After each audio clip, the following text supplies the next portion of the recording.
Bonjour, bonjour à toutes et à tous. Évidemment, je ne peux pas commencer cette allocution avant de transmettre des remerciements extrêmement chaleureux au Centre de Genève de cette invitation. Je remercie évidemment très chaleureusement, puisque c'est un honneur pour moi aujourd'hui de partager ce panel avec Sa Majesté l'ambassadeur Djezairi, Monsieur Djoumoua. Je crois que c'est pas tous les jours qu'on partage des panels à majorité algérienne. Donc, merci de cette invitation. Alors, en guise d'introduction, juste deux choses. J'aimerais dire ici que je m'exprimerai en tant que chercheuse, mais surtout en tant que militante pour les droits des femmes et de toutes les femmes, pas seulement les femmes musulmanes. Et une deuxième chose, c'est de rappeler que le voile que je porte n'est rien d'autre que le voile de Marie. Pour rappeler que ce foulard n'est rien d'autre que la continuité d'une prescription, injonction, obligation, recommandation. On a tout entendu aujourd'hui, mais enfin, soit. Ce que je considère, moi, comme une prescription qui ne peut faire l'objet d'une imposition. Et mon propos ne sera pas de parler des versets relatifs au foulard islamique, puisque je crois qu'ici, le vrai défi, pour moi, va être de parler d'un foulard islamique qui, aujourd'hui, est en train de challenger. Je remercie en parallèle Christian, l'interprète, qui me rappelait que le terme « challenger » renfermait tellement de choses, et c'est effectivement ça. Un foulard islamique qui, aujourd'hui, est en train de challenger les mouvements féministes mainstream, comme il challenge aujourd'hui, donc les mouvements féministes mainstream sont challengés par le foulard islamique, de la même manière que le foulard islamique challenge les mouvements féministes, et je vais y venir. Donc effectivement, aujourd'hui, en Europe francophone, principalement, j'insiste sur l'Europe francophone, puisqu'aujourd'hui, on est quand même face à des débats très francophones, franco-belge. Vous savez, en France, on a des débats sur les questions liées à l'islam, au foulard islamique, qui impactent malheureusement la Belgique. C'est le fameux dicton qui nous dit lorsque la France s'enrhume, la Belgique éternue. Enfin, vous me reprendrez. Malheureusement, d'un point de vue politique, c'est ce qui se passe. On a un débat en France et puis on a son pendant en Belgique. La seule chose pour laquelle on n'a pas été impacté, c'est l'interdiction de la burqa, puisque ce sont les Belges qui ont, là c'était les faits inverses, ce sont les Belges qui ont voté la loi d'interdiction de la burqa, et puis ensuite d'autres pays ont suivi. Mais en tout cas, la question du foulard islamique, il y a une loi qui a été votée en 2004, je vous rappelle, qui interdisait les signes ostensibles, mais nous savons tous ici que c'était le foulard islamique qui était directement visé, puisque c'était l'élément le plus visible, notamment dans les écoles. Et donc, je ne reviendrai pas sur mon passé de militante, mais je dois quand même ici rendre hommage à Madame Christine Delphy, figure historique du mouvement féministe français, amie de Simone de Beauvoir. Peut-être se retournerait-elle dans sa tombe si elle entendait aujourd'hui que Madame Christine Delphy, eh bien, elle n'a pas défendu le foulard. Ce n'est pas le foulard en tant que tel qu'elle a défendu, mais ce qu'elle a défendu, c'est le droit de pouvoir porter le foulard. Et c'est le droit pour les femmes musulmanes de pouvoir faire ce qu'elles veulent de leur corps, ce qui est en totale conformité avec la philosophie des droits humains, qui est de pouvoir faire de son corps ce que l'on souhaite. On peut aujourd'hui porter une mini-jupe, porter des piercings, comme on devrait pouvoir porter un foulard. Et donc, le titre de mon livre, Un féminisme musulman et pourquoi pas, qui est en réalité, qui n'est pas de moi, mais j'ai justement voulu rendre hommage à Madame Christine Delphy, puisque en 2005, nous tenions un colloque, et à la fin de ce colloque, Madame Delphy, donc nous avions lancé à l'époque un collectif, le collectif des féministes pour l'égalité, et l'idée c'était de ramener ensemble, de mettre en solidarité des féministes d'horizons divers. Nous avions des féministes dites radicales, pas que de la radicalité chez les musulmans finalement. Hein. Vous savez, le terme radical était un terme qui était noble, hein. On l'a malheureusement galvaudé. Donc on avait des féministes d'horizons divers qui, ensemble, disaient oui, effectivement, nous en tant que femmes, avant tout en tant que femmes, pour la première fois, un droit va être bafoué. Et ce sera le droit à l'éducation. Madame Delphi se retrouve avec des femmes voilées en réunion et elle comprend qu'effectivement, le sens qui est donné au foulard n'est absolument pas un sens qui est l'oppression ou la soumission de la femme, mais au contraire de l'empowerment, une prise de pouvoir sociopolitique, mais sociopolitique dans le sens noble du terme. Des femmes qui aujourd'hui portent un foulard et qui ont compris finalement tout le sens et le message noble de l'islam, qui est de dire le foulard ne doit pas enfermer une femme. Le foulard doit permettre à la femme de s'engager dans l'espace sociopolitique, de rayonner dans la société et non pas de s'enfermer. Et ces femmes-là, finalement, ces féministes dont je fais encore partie, se rassemblaient donc lors de ce meeting au Trianon où Christine Delphi prenait la parole et elle terminait en disant finalement, un lien inextricable peut être établi aujourd'hui entre féminisme et islam. Un féminisme musulman, et pourquoi pas.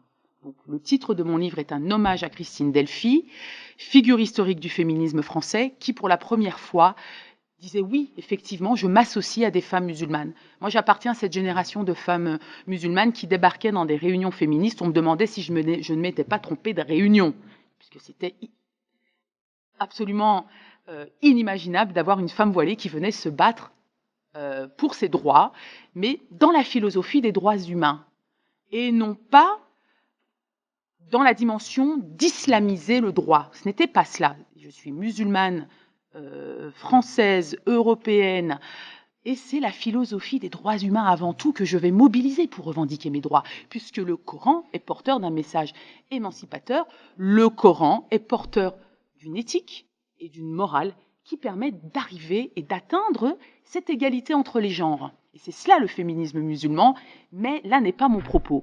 Moi, je suis là pour vous parler donc de ce foulard qui... Il y a mon livre qui est en vente et vous retrouverez toute une série toute une littérature sur la question du féminisme musulman. Simplement, rapidement, pour dire que le féminisme musulman, c'est quoi? C'est deux fronts. S'engager sur deux fronts. Un, la relecture des sources scripturaires, puisque l'islam a un âge d'or. Vous savez, les femmes ont participé à l'âge d'or de l'islam. On a toute une génération de femmes, du vivant du prophète, que la paix soit sur lui, qui étaient des femmes poètes, philosophes, musiciennes, théologiennes, qui étaient des femmes qui ont contribué à l'âge d'or. C'était des femmes mythiques. J'en parle dans mon ouvrage où je les cite et j'explique que ces femmes-là, en réalité, ont fait partie de l'histoire de l'islam, du vivant du prophète. Et puis, évidemment, à la mort du prophète, on a assisté à toute cette décadence dans le monde arabo-musulman, mais qui n'était surtout pour des questions sociopolitiques, avant tout. Donc des femmes qui ont participé à la grandeur de l'islam. Alors en France, on a, en Europe francophone, on a ce courant, un certain courant laïque, pour ne pas dire laïcard, je vous passe l'expression, mais je pense qu'on est ici, qu'on peut comprendre ce que j'entends par cette interprétation littérale. Vous voyez, là encore, on n'a pas que des interprétations littérales et conservatrices de l'islam. On a des interprétations si littérales et conservatrices d'un concept comme la laïcité. La laïcité telle qu'elle a été définie, c'était une laïcité qui était ouverte, une laïcité qui mettait sur le même pied d'égalité toutes les religions. Pas une laïcité de combat, comme on est en train de vouloir nous faire croire en France, comme en Belgique d'ailleurs, de plus en plus. Et donc on a des femmes, des hommes, des intellectuels qui aujourd'hui voient le foulard, donc l'objection majeure, c'est de voir le foulard comme une atteinte aux droits et à la dignité des femmes, qui serait contraire à des articles de la Déclaration universelle des droits de l'homme. Et pourtant, des femmes aujourd'hui sont clairement en train de rappeler qu'il n'y a absolument pas d'incompatibilité entre voile, liberté et dignité des femmes. Et au contraire, ce serait une atteinte à son droit naturel, qui est un principe islamique que l'on ne peut absolument pas nier, n'est-ce pas?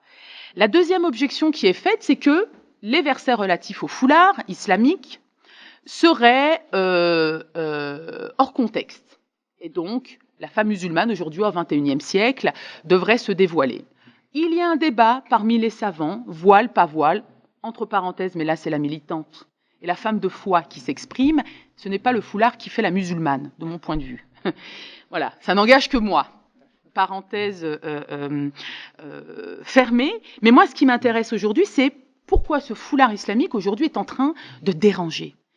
Et ce que j'ai compris au fil des années, après 20 ans de militantisme, c'est que finalement, ce foulard cristallise toutes les peurs et toutes les anxiétés d'une Europe qui est en perte d'identité. Ce foulard est en train de questionner l'identité. Il y a une deuxième chose aussi qui semble déranger aussi, c'est ce réveil spirituel. Et je disais, je ne sais plus à qui hier, qu'au fond, ce n'est pas l'islam qui semble déranger, d'après ce que je vois au niveau européen et même international, mais c'est surtout vrai en Europe, c'est que c'est le sentiment religieux. C'est le sentiment religieux, c'est au-delà de l'islam, c'est qu'il y a un réveil religieux. Il n'y a plus on est face à des sociétés où aujourd'hui il n'y a plus de sens, il y a une perte de sens et on a de plus en plus de gens qui reviennent à ce sens, à cette spiritualité universelle au-delà de l'islam. Ce réveil semble faire peur. Ce que l'on peut comprendre et ce que l'on peut voir, c'est que vous allez en Espagne ou en Italie, on a des débats autour de faut-il une croix dans les salles de classe. Donc là, on sort de l'islam. C'est le réveil religieux, c'est le sentiment religieux qui semble déranger parce qu'on voudrait nous imposer une laïcité comme une religion qui voudrait qu'on se cache. Vous savez, moi je dis souvent, tant que nos mamans portaient le foulard, et je rends hommage à ma maman qui portait le foulard, elle rasait les murs, elle était femme de ménage, elle ne dérangeait pas. Ce qui est problématique aujourd'hui, c'est qu'on est face à une génération de femmes qui ont une maturité politique, intellectuelle, qui sont docteurs, et qui maîtrisent les débats, les enjeux internationaux. Et elles sont visibles. Elles occupent l'espace médiatique, l'espace politique, elles sont visibles, elles sont vocales, comme on dit en anglais, mais surtout, elles ont compris qu'elles ne souhaitaient plus être instrumentalisées. Alors c'est intéressant, parce que tantôt ces femmes soulagent et rassurent, parce que finalement on se dit ah bah finalement les musulmanes elles se prennent en charge, regardez, elles ont compris que, donc ça rassure, mais d'un autre côté ça inquiète surtout les islamophobes. Cela étant dit en passant, ces dernières années nous avons l'émergence d'un foulard à contre-courant, un foulard dit féministe, un foulard dit sociopolitique aussi, encore une fois, politique non pas dans le sens négatif du terme de l'islam politique, hein, ce n'est pas ce que je dis, mais dans le sens sociopolitique, encore une fois, des femmes qui s'engagent sur la scène sociopolitique et qui sont en train de montrer qu'il y a cette capacité d'agir qu'elles sont en train de mobiliser. Elles sont en train de dire, de rappeler, comme je le disais tout à l'heure, qu'il y a des femmes mythiques, voilées ou pas, qui ont contribué à l'âge d'or de l'islam. Mais on est surtout face à une génération de femmes qui aujourd'hui se posent comme esprit et comme intelligence.